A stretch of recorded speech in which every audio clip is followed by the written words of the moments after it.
You asked earlier about the arc of dopamine and how long it lasts. One of the key takeaways from that book, Dopamine Nation, that I've incorporated in my own life is that there are certain activities like cold water that create long-lasting arcs of dopamine. Those can be very useful for putting us into long-lasting motivational states. So these are not big peaks and troughs. These are the pain of the cold water, followed by this long arc of dopamine. Wonderful. It's kind of an antidepressant, positive motivator, natural stimulus. I always say if you don't have access to an ice bath, cold showers, yes, will work. If you have a shower that doesn't get cold enough, keep in mind that the original studies showing this dopamine increase had people get into 60-degree water, which is not that cold, 60-degree Fahrenheit, for 45 minutes to an hour. So your water bill might go up, but you could just draw a kind of cool bath and get in that up to the neck. So, because I realize there are sometimes some cost barriers to people. Not everyone has an ice bath. Now, the way that dopamine detoxing was initially described in the Bay Area, where it seemed a lot of tech types were talking about it, was in terms of, I heard something like, oh, people aren't even looking at other people's faces. They're really kind of living in this like monkish lifestyle, like no food that they really enjoy, no anything. That to me seems kind of crazy and kind of extreme. I mean, I can understand not ingesting a lot of highly palatable foods, eating some blander foods. I can understand certainly not doing any prescription drugs or taking some time off from caffeine. Caffeine increases dopamine receptors, which makes the dopamine that's available more powerful at evoking the dopamine response.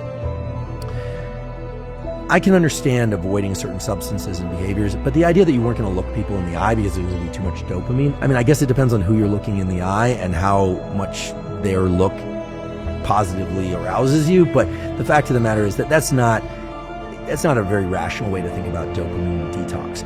But staying out of high intensity, highly rewarding activities, I think could be useful in terms of reestablishing that dopamine balance. And everything we know from Anna's work is that dopamine, if you drive those dopaminergic states too long, addictive drugs, etc., people can do this with sex, food, drugs, gambling, social media, all sorts of things, pornography. What ends up happening is the amount of dopamine that's released over time goes down and down and down and down and pretty much is traversing into the territory of pain. And then people, again, are back to this thing where, they're scrolling internet porn 8, 9, 10 times or hours a day. And then they're wondering why this isn't effective for them anymore, whereas it was before.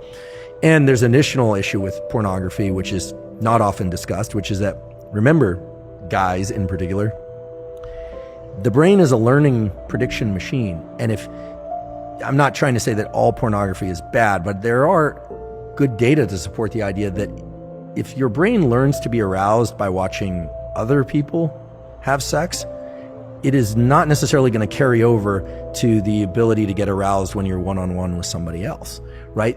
Especially young kids who are consuming a lot of pornography, the brain is learning sexual arousal to other people having sex. So you're going to program yourself into being a voyeur? Or just create challenges in sexual interactions with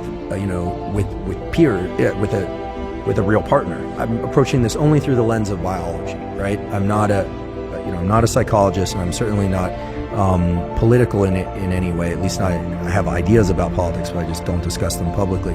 But the idea here is that I'm not saying pornography as a stimulus is bad or good.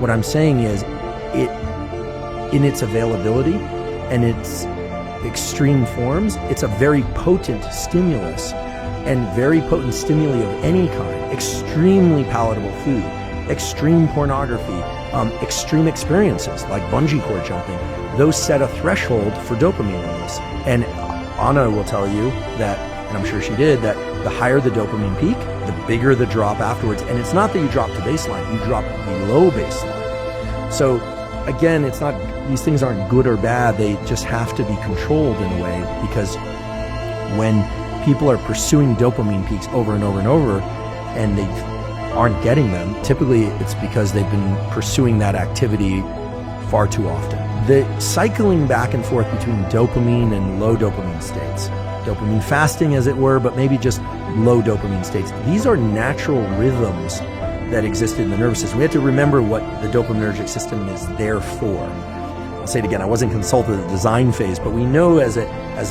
generic form of motivation and pursuit. You can imagine the human or the animal that's hungry or thirsty. It needs energy to go pursue the thing. So the idea that you have to eat in order to get energy, that's true. You need energy in order to get the thing to eat. So our nervous system has energy also. That's dopamine and epinephrine. Yes, we use glucose and glycogen, etc., when we're pursuing things, but the idea here is you're pursuing something, and then either by smell or by sight, you think you're on the right track. So you go down that track, and then, there it is. You get some berries, or you get, let's get prehistoric about this, or you get to kill the prey and eat it, and then it gives you energy to continue this pursuit or to reproduce. I mean, there's a reason why humans and other animals seek out reproduction, is that every species, but certainly humans, have two innate desires built into them. Whether or not they decide to actualize this or not is the desire to protect young and make more of its own species. The key thing here is that, and this is the beauty of the dopamine system, just like the stress system is generic, the fear system is generic, it's designed for a bunch of different scenarios. The motivation system is also generic. It can be to achieve the next lamppost as a milestone, or it can be 5 miles as the next milestone. You get to control that.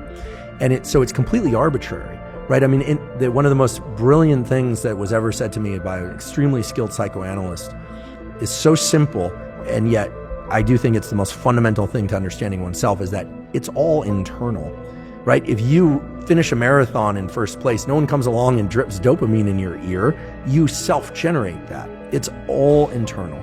It's all about your internal representation. Now, that doesn't mean that there aren't good and bad events in life, but the fact of the matter is that if you set the next milestone as just outside the distance of what you're comfortable with, and you make it there, if you allow yourself a moment to register that win, you get energy to then set the next milestone and achieve it. That energy is dopamine converted into epinephrine, into adrenaline. And this is why you hear these incredible heroic stories. I think the movie, I hate to say it, but the movie was less good than the book, but like Lone Survivor, the Marcus Luttrell story. And actually, I think today or yesterday might be the anniversary of Operation Red Wing. So all those guys sadly died except Marcus. And, in the movie, it's like fast forward to where I don't want to give it away, but where he basically is the lone survivor. But in the book, it's crazy. I mean, the guy dragged himself on elbows and knees for miles and miles and miles, right? That kind of ability where you hear about people walking on stubs to, these incredible feats of human endurance and willingness to persist. I mean, those people were able to do that not because of glycogen or they drank their goo or whatever the triathletes are always using. It's because of nervous system energy, the ability to continue to manufacture adrenaline and keep going.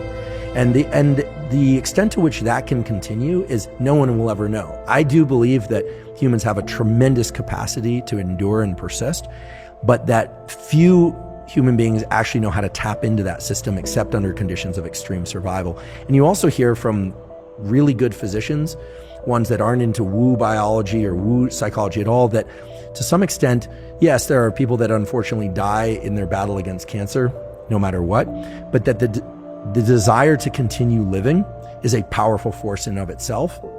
There may be spiritual components, there may be, that's not the business I'm in, and how I don't know the experiment I would do to test it, but almost certainly setting of milestones and the ability to generate dopamine and adrenaline is what allows people to persist and live longer. There's no question about that.